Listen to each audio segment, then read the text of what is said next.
विधानसभा निवडणुकीचा निकाल जाहीर झाला, मात्र महाराष्ट्राचा मुख्यमंत्री कोण होणार, सरकार कधी स्थापन होणार या संदर्भातील अनेक प्रश्न गेल्या काही दिवसांपासून राज्याच्या राजकारणामध्ये चर्चेला होत्या। मात्र एकंदरीत आपण पाहायला गेलं तर भाजपचा मुख्यमंत्री होणार अशा चर्चा असताना त्याला मात्र कुठेतरी मुख्यमंत्री जे ते पुन्हा एकदा एकनाथ शिंदे व्हावं अशा सुद्धा चर्चा होत्या। त्यामुळे आता या संपूर्ण चर्चांना पूर्णविराम मिळालेला आहे, कारण नुकताच काळजीवाहू मुख्यमंत्री एकनाथ शिंदे यांची पत्रकार परिषद जी ती झालेली आहे आणि या पत्रकार परिषदेमध्ये केंद्रीय नेतृत्व म्हणजे केंद्रीय गृहमंत्री अमित शाह, पंतप्रधान नरेंद्र मोदी हे जे काही निर्णय घेतील त्याला आमचा पाठिंबा असेल असं म्हणत एकनाथ शिंदे यांनी आपल्या मुख्यमंत्री पदाचा दावा जो आहे तो सोडल्याचं आता चर्चा जी आहे ती सुरू झालेली आहे। एकंदरीत एकनाथ शिंदे हे पुन्हा मुख्यमंत्री व्हावे अशी शिवसैनिकांची मागणी होती, तर दुसरीकडे देवेंद्र फडणवीस यांनी मुख्यमंत्री पदाची शपथ घ्यावी असं भाजपच्या नेत्यांचं म्हणणं होतं। मात्र दुसरीकडे आपण पाहायला गेलं तर अजित पवार यांनी अगोदरच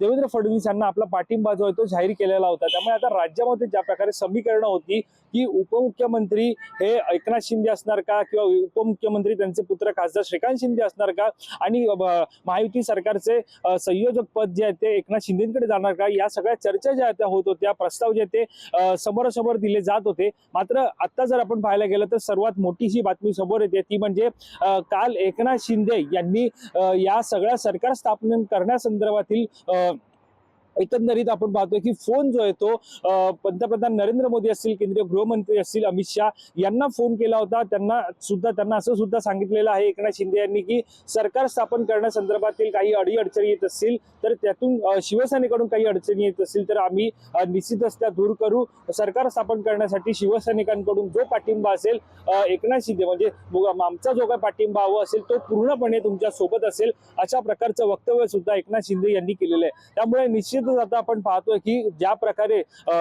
एक राजीनामा जो आहे तो मुख्यमंत्री पदाचा एकनाथ शिंदे यांनी दिला होता, त्यानंतर जी शिवसैनिकांकडून जे बोललं जात होतं की पुन्हा एकदा मुख्यमंत्री पद हे शिवसेनेकडे म्हणजे एकनाथ शिंदे यांच्याकडे जावं, त्याला तर कुठेतरी पूर्णविराम त्या चर्चेला मिळालेला आहे।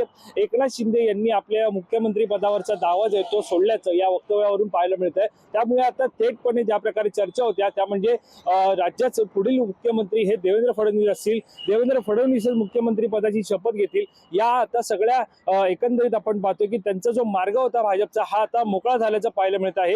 काही दिवसांपूर्वी अजित पवारांनी पाठिंबा दिला होता, आता एकनाथ शिंदे यांनी सुद्धा पाठिंबा दिलेला आहे। त्यामुळे निश्चितच आता केंद्रीय मंत्री म्हणजेच आपण पाहतोय भाजपचं जे केंद्रीय नेतृत्व आहे ते जे निर्णय घेणार त्याला पूर्णपणे पाठिंबा जो आहे एकनाथ शिंदे यांनी दिलेला आहे। याशिवाय जो प्रश्न होता की नेमकं राज्यामध्ये कधी सरकार स्थापन होणार त्या संदर्भातील सुद्धा एकंदरीत माहिती जी आहे ती एकनाथ शिंदे यांच्याकडून देण्यात आलेली आहे। त्यानुसार उद्या जी आहे ती दिल्लीतील वरिष्ठ नेते जे आहेत म्हणजेच आपण पाहतोय की अमित शाह असतील, पंतप्रधान नरेंद्र मोदी असतील यांच्यासोबत जी आहे ती एक बैठक होणार आहे आणि या बैठकीमध्ये संपूर्णपणे सरकार स्थापन करण्यासंदर्भातील चर्चा जी आहे ती होणार आहे। सरकार कधी स्थापन करायचं त्या संदर्भात मध्ये सुद्धा निर्णय जे आहेत ते उद्याच्या या बैठकीमध्ये घेतले जातील। त्यामुळे निश्चितच आपण पाहतोय की एकंदरीत भाजपचा मुख्यमंत्री होण्यासंदर्भातील जो मार्ग होता तो आता मोकळा झालेला आहे। शिवाय सरकार कधी स्थापन होणार या संदर्भातील चर्चा सुद्धा होणार आहे। त्यामुळे पुढील काही दिवसामध्ये राज्यात निश्चित सरकार स्थापन होण्याची शक्यता आहे। मात्र अजूनही आपण पाहतोय की मुख्यमंत्री कोण होणार हे स्पष्ट नाहीये। मात्र सध्या जशा चर्चा राज्याच्या राजकारणामध्ये त्यानुसार देवेंद्र फडणवीस हे मुख्यमंत्री पदाची शपथ घेऊ शकतात आणि त्याला पाठिंबा अजित पवार आणि एकनाथ शिंदे हे देऊ शकतात। सध्याचं चित्र आपल्याला या राज्याच्या राजकारणामध्ये पाहायला मिळत आहे। कॅमेरा पर्सन अवधेश कोरीसह मी वैभव पाटील, मुंबई।